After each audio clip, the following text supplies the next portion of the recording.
आज हम मालीगांव सिविल अस्पताल के एक काफ़ी अहम मसले पर बात कर रहे हैं। जी।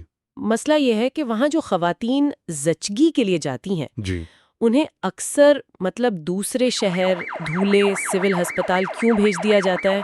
जी हाँ, ये एक अहम नुक्ता है और हमारे पास जो मालूमात हैं वो इसी सूरत हाल पर कुछ रोशनी डालती है। बिल्कुल। तो आज कोशिश करते हैं समझने की कि इसके पीछे क्या वजूहात हो सकती हैं, क्या चल रहा है वहाँ ठीक। और उसके असरात क्या पड़ रहे हैं, खास तौर पर हामिला ख़वातीन और उनके घर वालों पर।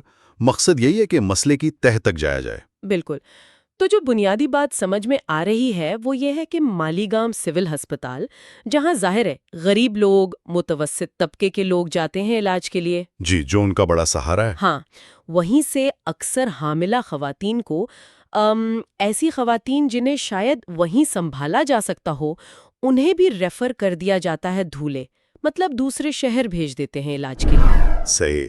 और यहीं पर एक बड़ा सवाल उठता है और जो जरिया है वो भी इसी तरफ इशारा कर रहा है कि क्या वाकई उन मरीजों की हालत इतनी, आप कहें, नाजुक होती है कि उन्हें भेजना ही पड़ता है, यही तो सवाल है। या फिर ये किसी गड़बड़ की तरफ इशारा है। हो सकता है सिस्टम में कोई कमी हो, कोई नाकामी हो। जरिया ये तो बता रहा है कि ऐसा हो रहा है, लेकिन वजह पूरी तरह वाजे नहीं करता। अच्छा। क्या वहाँ मिसाल के तौर पे कोई स्पेशलिस्ट डॉक्टर नहीं है, या सामान की कमी है, या अस्पताल की अपनी कोई पॉलिसी है? ये अभी पूरी तरह साफ नहीं है। ये बात अहम है, खास तौर पर जब हम ये देखते हैं और सुनने में भी आता है कि जिन मरीजों को मालेगांव से भेजा जाता है ना, जी जी। अगर वही मरीज किसी प्राइवेट अस्पताल चले जाएं, तो अक्सर उनकी नॉर्मल डिलीवरी वहीं हो जाती है। बिल्कुल, आपकी बात बिल्कुल दुरुस्त है। और ये मसले को और भी, आप कहें, पेचीदा बना देता है। हाँ। क्योंकि अगर मान लीजिए ऑपरेशन की जरूरत भी पड़े, यानी सी सेक्शन की, तो वो भी अक्सर प्राइवेट अस्पतालों में सुना है कि बगैर किसी बड़ी मुश्किल के हो जाता है। सही। तो ये सूरत हाल फिर सरकारी निज़ाम की जो कारकर्दगी है, उसकी सलाहियत है, इस पर एक सवालिया निशान लगा देती है। लेकिन फिर फौरन एक और मसला भी तो है ना, खर्च का। प्राइवेट अस्पताल जाना हर एक के बस की बात तो नहीं है। बिल्कुल, ये सबसे बड़ा मसला है। जो मालूमात हमारे पास हैं उनके मुताबिक तो निजी अस्पताल में डिलीवरी का खर्च 10,000 से 30,000 या कभी-कभी इससे भी ज़्यादा हो सकता है। ओहो। अब आप खुद सोचें, कोई रोज़ाना मजदूरी करने वाला है या कोई आम गरीब आदमी है, उसके लिए ये रकम कितनी बड़ी है। ये तो उन पर एक नाकाबिले बर्दाश्त माली बोझ डाल देता है। और इसका जो इंसानी पहलू है, वो तो सोचकर ही तकलीफ होती है। वो माँ जो पहले ही इतनी तकलीफ में है, जी। और उसके घर वाले वो अलग परेशान है। उन्हें पहले तो धुले जाने की मशक्कत उठानी पड़ती है, फिर वहां रहने सहने का इंतजाम, बिल्कुल।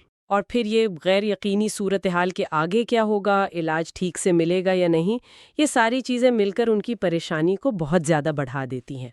जी हाँ, और एतमाद का भी मसला पैदा होता है कि भाई किस पर भरोसा करें, कौन सही मशवरा दे रहा है। सही। देखें, जो मालूमात सामने आई हैं उनका मकसद सिर्फ तनकीद करना नहीं लगता, बल्कि ये कोशिश है कि सिस्टम में बेहतरी लाई जाए, इस ज़रूरत को उजागर किया जाए। इस बात पर जोर दिया जा रहा है कि जो मेडिकल स्टाफ है, खास तौर पर डॉक्टर्स, उन्हें ज़्यादा जिम्मेदारी से और थोड़ी हमदर्दी से फैसले करने चाहिए। बिल्कुल। क्योंकि हर हामला खातून, चाहे उसकी माली हालत कुछ भी हो, उसका ये बुनियादी हक है कि उसे वक्त पर सही इलाज मिले। तो खुलासा अगर करें तो मालेगांव में हामला खवातीन को सरकारी निज़ाम में ज़चगी के लिए एक बड़े चैलेंज का सामना है। जी बिल्कुल। उन्हें काबिले एतमाद वक्त पर देखभाल नहीं मिल पा रही, और अक्सर उन्हें गैर ज़रूरी तौर पर दूसरे शहर भेज दिया जाता है, जिससे उनकी सेहत को भी खतरा होता है और उन पर माली और जज्बाती दबाव तो पड़ता ही है।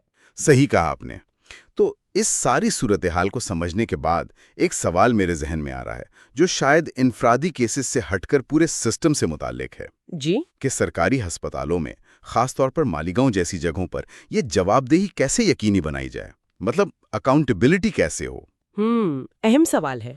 वसाइल की तकसीम कैसे बेहतर हो, और कौन से ऐसे ठोस अमली कदम उठाए जा सकते हैं ताकि मुस्तकबिल में इस तरह के जो गैर ज़रूरी रेफरल हैं और उनसे जो मुश्किलात पैदा होती हैं, उन्हें रोका जा सके। ये एक बड़ा सवाल है जिस पर गौर कर